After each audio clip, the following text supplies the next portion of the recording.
down with us today. For those that don't know, this is my good friend Jerome. Turcan, is that how you pronounce it? Turcan. Turcan. And not many people know that we have a World Kickboxing champion right here in the neighborhood. Yeah? That's a fact. It is a fact. How many times did you win the championship? Twice. Twice? In cruiserweight and heavyweight. Yes. Nice. So where were you born with your heavy accent? Oh, you notice? I have an accent? I noticed. I'm French. I'm from the southern France, close to Marseille and Avignon. So it's kind of give more incentive to the people. Yes, and I'm born in a little city whose name was Pertuis, still Pertuis. And I'm myself from a little village, a very little village, 1200. So, its name is Cucur. Yes. Nice. So what can you tell me about your upbringing? Mother, dad, sisters, brothers? Two brothers, one just a little bit older than me, the other one 11 years younger than me. My parents, my father used to run a vineyard. He's now a farmer, take care of it. My mom was a nurse, and I grew up with my brothers and no sister, but a lot of cousins, and good youth, very very fun in the country all the time. So pretty good life when I was a kid. Nice. And my grandparents, I know them all. I got lucky to meet three of my great grandma and two of my great grandpa. So, wow, yes, really long life. Yeah. Very close knit family. Yes. Yes. So, what got you into kickboxing initially? Actually, that's because one of my great grandpas is kind of like a puzzle. Little by little, you kind of get the pieces of it. And why did you do that to me? Why? I was a little kid, very turbulent. Is that a word? So I was running, jumping, always very active. And my great grandpa, Paul, that he passed away when I was 20 years old. He was 97 years old. He was a veteran from the First World War. Wow. And he was a great guy. And I was running and jumping maybe a little bit too much for him. So he saw a ring on TV and he said, "Oh, Jerome, you're going to like that." And he put me in front of the TV. And he left. And I looked at these two big guys beating up each other, and I kind of fell in love. So I was boxing. That was Ali and Frazier. Oh, wow. I was around 6-7 years old. And I learned later on that actually my great grandpa had big love for professional wrestling, and he thought I was professional wrestling. That's why he kind of set me up in front of the TV at this time. When my mom came to pick me up, I said, "Mom, I want to do that." I said, "Yes, right." And it's never really left me. Always wanted to do something. Later on, there was no boxing around, little village and stuff like that. But so this gym with judo and karate. And karate is also the time of Bruce Lee also. I was 11 years old at the time, for years. I was like, I want to do something. I was very active anyway. I was doing cross country and handball from young age. Handball is not the sport that you have here in California. It's not against the walls. It's 2 teams of 7 people. You dribble this little ball like that, and it's very, very cardio. And that's kind of a mix between soccer and basketball. And with a goalie, a little cage and stuff, and it's very, very intense sport. And I did that a lot. And that's developed a lot of good cardio for whatever sport you want to do after that. It's also pretty rough. Yeah. And so I like it. But so karate was more in the time frame of the freedom of my parents to bring me. My neighbor, next door neighbor, was living 1 mile away from me. And he was my age. We grew up together. We're still friends to this day. And so we decided to go together. So his parents will bring me and him, and my parents came to pick us up because Pertuis, city where I was born, is 12 miles away from my home, so it was not that easy either to go back and forth. So I started karate at this time, and then never quit martial arts since. Nice. So you've just always been active. Yeah.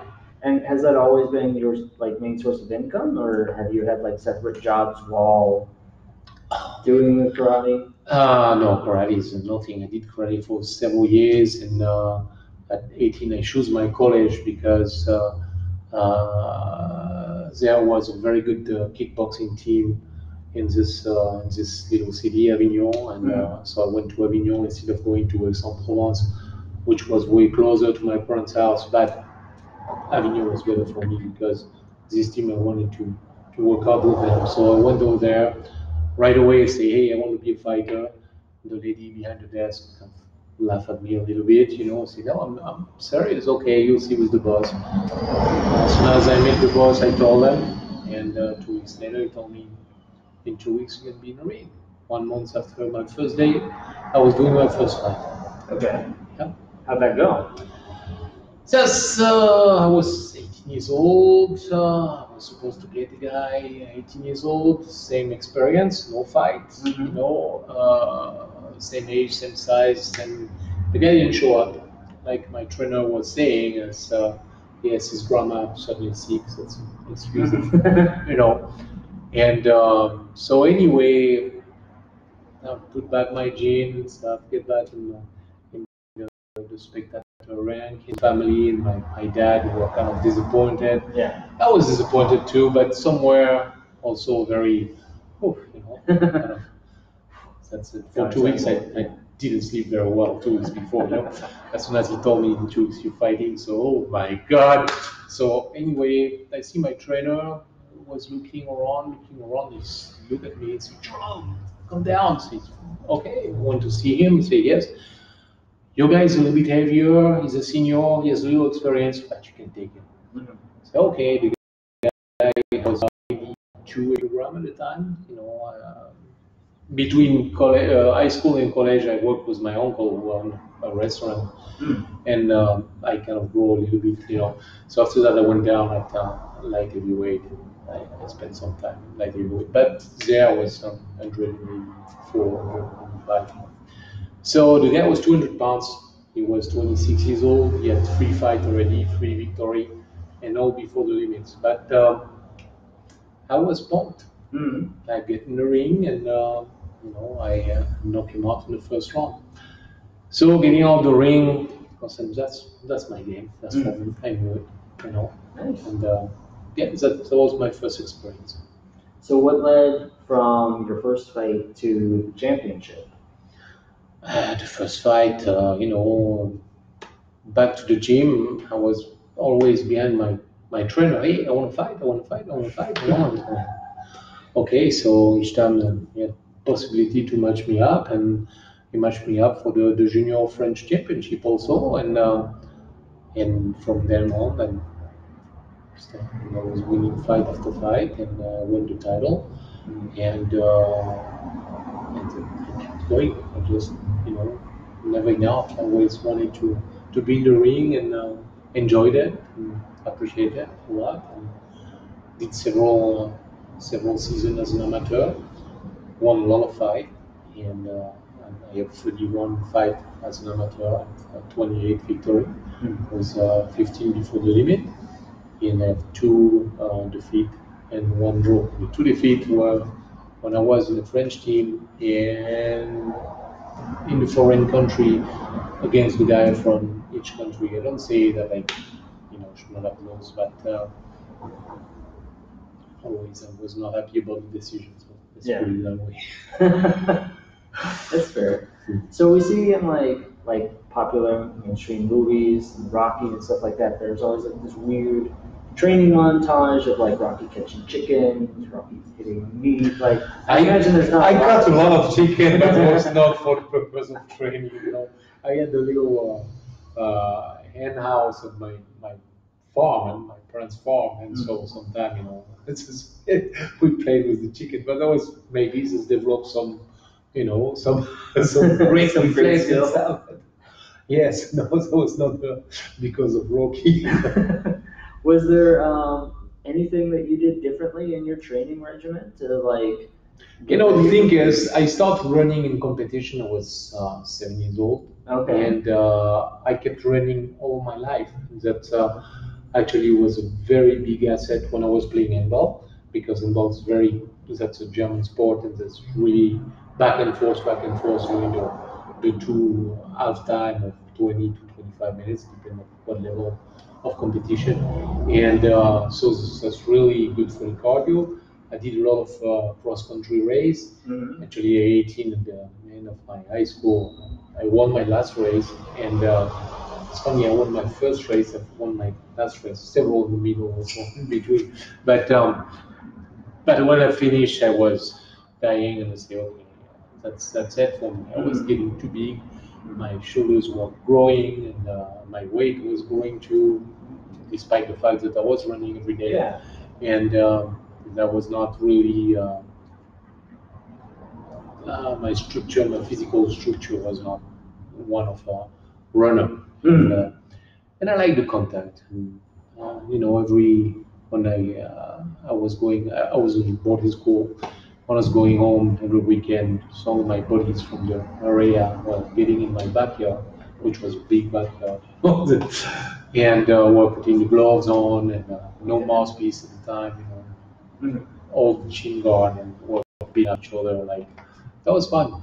It was fun. So that was fun, some experience also, and I really wanted to try to do it to see what's going to bring me. And, after my first French title, I said, maybe you can do something with that.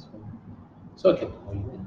And, so there was the thing, there was the time where we didn't make a lot of money fighting. You know, there was no sponsor, there was rarely TV, and at least in the first part of my career, at the end of my career, that's also who is managing you, and this guy from who became a very, very good friend, who's still a friend today, Didier Leborgne from the south of France, like me, kind of contacted me one day, say, hey, you know, I saw you fight, you know, you're wasting your time. You want some better confrontation? And I say, dude, yes, but I'm fighting for myself, and I have my gym and stuff, and very often it's my student who find me fight because they go somewhere, go somewhere else, and in bamboo malls, they have to get somebody for you.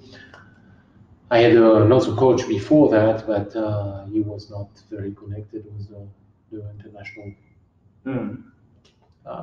world of kickboxing, and so I started to work with Didier, and Didier started to catch me some good fight, and so we stayed together until the end of my séjour in France, till I moved here in the end of 1997. And here I wanted to keep working out. You know, I was two-time world champion already, and I was kind of okay. So I did what I wanted to do, and but I wanted to keep in shape. Yeah. I thought about opening a restaurant actually when I came here. Really, a restaurant? But yeah, yep. I'm a good cook. Well, yeah, you. That's one of my problems actually. But so coming here, I was looking for a good gym. I was in touch with Scott Cooker, who at the time ring Strike Force, and Scott let me know that the only gym I should go was because I was in San Jose. It was American Kickboxing Academy, aka. Okay, yeah. So I went over there. I got welcomed like a brother by Javier Mendez, which is a great guy. Still somebody like I see always with pleasure. And so I worked with them for 16 years, and it was time to do something else. I can start a few gym and okay, now I did my own, and that's why Rixavox was born. Nice. Yep. Yeah, and for those that can't see you, we're actually sitting in your gym right now. Yeah. So, That's a nice little gym. It's a great Such a gym. family gym, you know. We have a few fighters. That's not the goal of the gym. We're not making fighter, but somebody wants to fight, we're going to train him correctly to be sure that we're going to win.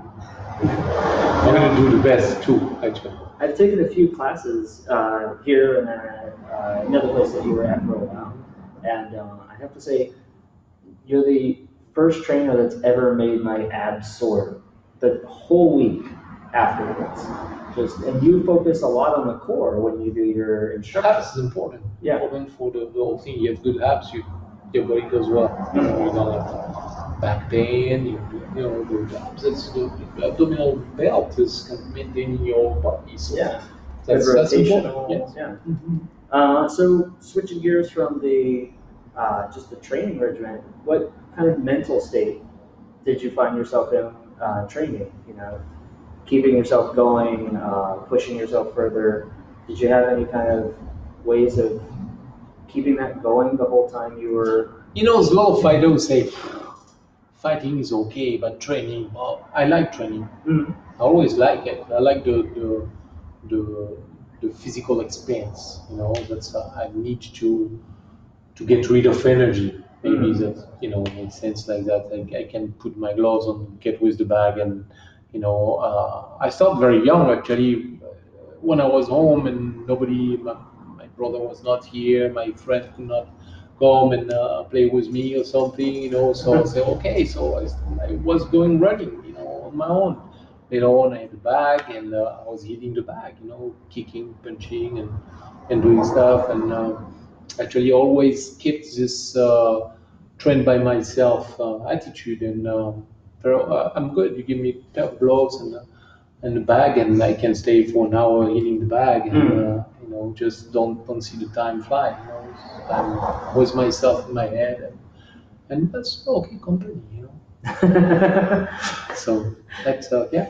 It's good that you. No, I like the enjoy your workout. I company. like the workout. My favorite workout is the sparring actually. So, but don't look like that. But I'm old now, and sparring is I keep sparring a lot, but sometimes I hurt myself, shoulders, elbow, and wrist also. So I have to slow down a bit. Working out with AK, I was sparring a lot of big guys over there, like Kane and Paul Montero, Matt Kyle was this guy. I was sparring with them regularly, and having fun. But at one point, you had to, okay, that's it now. Let's stop. So I kept sparring, but I spar now with my student and stuff. I do reward, and I'm having fun. Yeah. It's more practical drills and real sparring. So, and the thing is, during my whole career, sparring was my main training, and I never got hurt sparring. So, and I think the secret is just you don't go crazy when you spar. You always stay in reserve. Yeah. Just learn the process, you know, combination, and the cardio work and stuff, and the game also. You know, so the thing is, for me, fighting has always been a game. You know, that's I like to do it. I like to play this game. You know, we say, well, yeah, we play football, we play handball, we play basketball, we don't play boxing. No, we don't play boxing. That's right. It's a sport. It can be dangerous, like every other sport actually.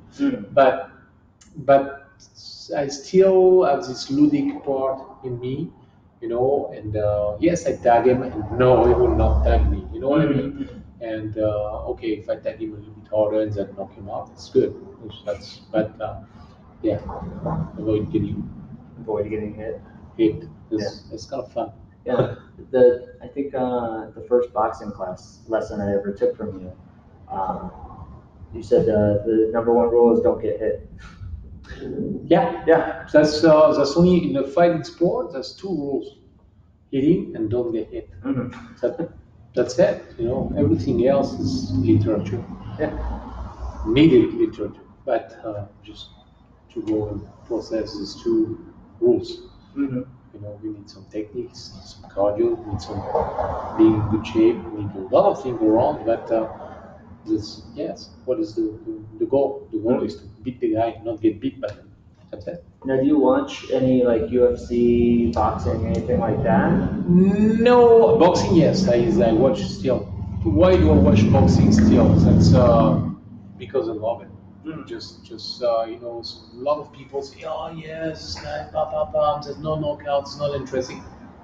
I'm sorry, I like a good fight, even if it does go to the limit, and I kind of take account on who I think won this round, lose this one, and you know, and at the end, yeah, very often I'm close of the decision rendered by the judge, and I like that. I like to see kickboxing also, so I'm very happy about Glory because sadly. Here in this country, we don't see events everywhere all the time in kickboxing or Thai boxing. So Glory is pretty cool for me to see. That's my SKA. That's where I got my first world title, actually. UFC, I think that's an amazing sport. The MMA, the mixed martial art, is an amazing sport. I say UFC because UFC was the first one really to internationalize it. My big problem with the UFC, especially, is the all dramas and try to make around the thing. So let's put it that way. When I go to see a Muay Thai event, you know, that's no dramas, no cinemas. That's fight, and people will respect each other before the fight, after the fight, during the fight. Even if we go like crazy, one against the other, you know, you still have something in common. You know, UFC built that kind of a hatred between people, and we got sadly an example not long ago, and that's something that's for me that's very far on the spirit of martial art. Now the sport itself is so complete, it's fantastic. If I was young again, you know, yes, I'm old, let's say it. I will try to perfect myself to be able to compete in mixed martial arts. Yes, definitely. I actually that was a long time ago. That was in '95. Yes, and I did two fights. I did one that I lost. That was something like 30 pounds difference with my opponent. So it was only one round. So there was no weight limit and everything was okay. But pick the highs and bite. Okay. Groin shots were okay? Okay, everything was okay. Really? The thing is, I was performed by fighters, professional fighters, and I don't remember anybody trying to catch somebody in the nuts. But out of that one, yeah, everything was permitted. There was a World Combat Championship. There was I fought against this big guy who was a professional boxer and kickboxer also. I heard him say pretty bad, but you know, I was not trained for that. You know, so months before, my coach told me, you can do a tournament. I just did good tournament. Okay, one tournament. I lost in the finale against Regimen. And I said, yeah, we're going to go to the US to do a tournament like that. And okay, good. I prepared my kickboxing and stuff.